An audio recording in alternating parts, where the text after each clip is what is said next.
I was an ordinary person who studied hard. The great difference in what goes on in the head when people think they're doing the same thing. And so it struck me, therefore, if that's already true at the most elementary level, that when we learn the mathematics and the Bessel functions and the exponentials and the electric fields and all these things, that the imageries and method by which we're storing it all and the way we think about it could be really, if we could get into each other's heads, entirely different. And in fact, why somebody sometimes has a great deal of difficulty understanding a point which you see as obvious, and vice versa, it may be because it's a little hard to translate what you just said into his particular framework and so on. Now I'm talking like a psychologist, and you know I know nothing about this. আলাদা আলাদা জিনিসের জন্য আলাদা আলাদা মেধা। আমি বিশেষ মেধায় পারদর্শী নই মানে আমি পারদর্শী নই, না তা নয়। এইটা হচ্ছে ওই খেলা, বাংলা সাহিত্য ওই যে খেলা না, মানে ওই যে খেলার নিয়ম তৈরি করে দিচ্ছে বাবু আগে, যে এইগুলো মেধা। আরে ও তো পারবে না ওগুলো, আরে পারবে না, ওকে ওকে আনছিস কেন খেলায়? It's really hard to sell kids on math and science.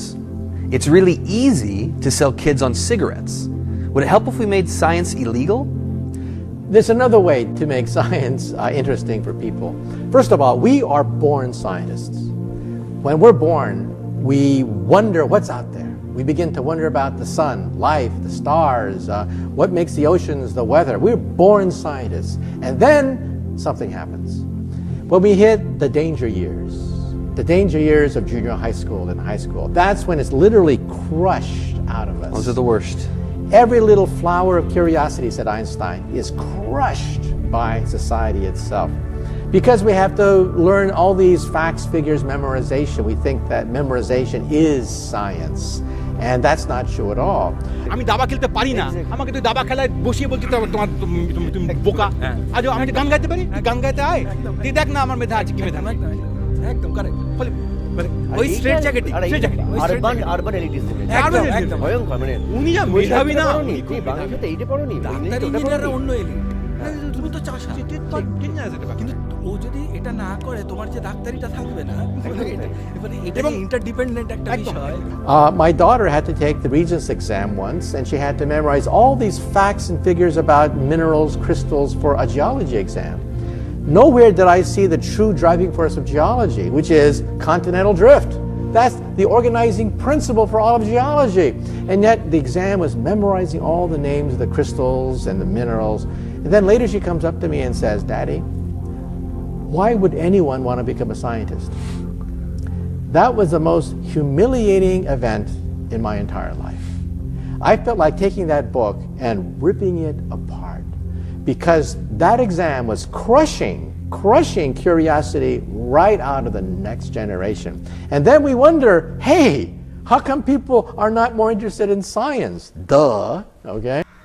কাকে মেধা বলছি এই অনুযায়ী একটা লোককে আমি মেধাবী বা মেধা নেই এটা বলতে ঠিক। ও এটা বুঝতে পারবে না, ও আর একটা বিষয় বুঝবে যেটা এ পারবে না, ওটা বোঝার মেধা ওর নেই, সো কল্ড। ফলে মেধা নেই এই কথাটাই আমাকে এই রেসপেক্টে রাখবো যে ওর ওই মেধাটা আছে। ঠিক, like what is education? Like you're basically downloading data and algorithms into your brain, and it's actually amazingly bad in conventional education, because like it shouldn't be like this huge chore. Someone's standing up there kind of lecturing at people, and they've done the same lecture 20 years in a row, and they're not very excited about it. And in fact, I think a lot of things people learn are probably there's no point in learning them, because they never use them in the future. Because a lot of kids just in school kind of puzzled as to why they're there. ভারতবর্ষের এই structure যেটা একটু বলছি না, এই structured education, this is a gift of the British. Why? Because they needed babus to serve the administration. Exactly. এইটাই বলতে চাইছি। সেই লেগাসি ক্যারি করছে আমরা। এই কথাটাই বলতে চাইছি, মানে আমার দরকার কতগুলো চাকর, কতগুলো ইয়েস ম্যান, অ্যাবসলিউটলি, কতগুলো পার্সন যারা শেষ পর্যন্ত পার্সন এটা ভুলে থাকে। তারা যে কত পার্সন, তারা যে পুরুষ মানে পুং মারতে বলছি না, তার এজেন্সি আছে। এটা তো মানে বোঝার মতো মেধাটা হয়তো বা সবাইকার থাকবে না, সেটা কিন্তু বৃত্ত দিয়ে বলছি না। হ্যাঁ, এটা ঠিক। মেধা না, আমি please don't take it otherwise. Medha কথাটা একটা খুব গোলমেলে কথা। পৃথিবীতে যেমনভাবে কোনো কুরূপ লোক নেই, কোনো লোক কুরূপ নয় যেমন, ঠিক তেমনি মেধাহীন লোক পৃথিবীতে অসম্ভব নেই। হতে পারে না। নাক লম্বা হচ্ছে সৌন্দর্যের লক্ষণ, চোখ বড়টা সৌন্দর্যের লক্ষণ, গাল ফর্সাটা সৌন্দর্যের লক্ষণ। Put-aside, কিন্তু এটা ভুল কথা। পৃথিবীতে কোনো মানুষের পক্ষে অসুন্দর হওয়া সম্ভব না যদি সে মানুষ হয়। ঠিক তেমনি পৃথিবীতে কোনো লোকের পক্ষে মেধাহীন হওয়া সম্ভব নয় যদি সে মানুষ হয়। এখানে বায়োলজি চলে আসবে। আমি জানি এই তর্ক আমি করেছি বহু। হ্যাঁ, সবটা তুমি সমাজের ঘাড়ে চাপিয়ে দিচ্ছ। বায়োলজি, জিনের কি কিছু নেই? জিনের মধ্যে মেধার ব্যাপার কি কিছু আছে? তা আমার কিছু করার নেই।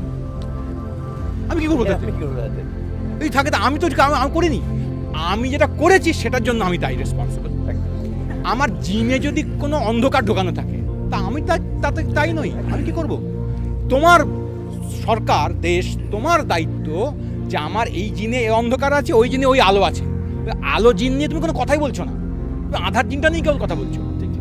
তোমার আলোর জিনের সঙ্গে আমি আমার আধার জিনকে কম্পিট করবো কেন? তোমার আধার জিনের সঙ্গে আমি আধার জিন কম্পিট করাও, আজব থিওরি না? তুই তোমার লড়াইটা হবে না, কিছু কিছুতেই করতে দেবো না। আর যদি জিনে আমার মেধা না থাকে, তো কর ওই মেধা, তা আমার কোনো দোষ নেই। তার জন্য আমি অসম্মানিত হতে। আমার পরিবারে ডায়াবেটিস জেনেটিক, তো কি করবো? আমি কি করতে পারি?